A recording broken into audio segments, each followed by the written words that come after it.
નમસ્કાર મિત્રો, રાતે અચાનક મિત્રો વાવાઝોડું જે આવેલું અને એનું નુકસાન ઘણા બધા લોકોને ખૂબ અઢળક થયું છે. કોઈને જે આપણે પશુઓ માટે શેડ બનાવેલા હતા એ શેડ પણ મિત્રો ઉડી ગયા છે, એના પતરા પણ તૂટી ગયા છે, એટલે ખેડૂતોને ભારે નુકસાન પણ ભોગવવું પડ્યું છે. અને બીજું ખાસ કે ઘણા બધા ખેડૂતોને ચાર પણ મિત્રો બગડી જ છે, તમે જોઈ શકો છો. અને જે અમારો મેન રસ્તો છે ગામમાં જવા માટેનો, એ રસ્તાની અંદર મિત્રો એક મોટી દાળ તમને હું બતાવું છું, રસ્તાની વચ્ચોવચ્ચ પડી ગઈ છે. અમે દૂધ ભરાવા જાયેલા હતા એટલે અમે જોયું એટલે ખબર પડી. બાકી તમે લાઈવ જોઈ શકો છો, વરસાદના કારણે ઝાડવા પણ પડી ગયા છે અને પંખી પણ ઘણા બધા મૂળ વરસાદના અને વાવાઝોડાના કારણે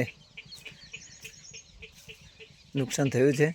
અને તમે જોઈ શકો છો, જો લીમડાને કેવી રીતે ભાગ્યો છે, તમને લાઈવ બતાવી રહ્યો છે, જોજો તમે જોઈ શકો છો.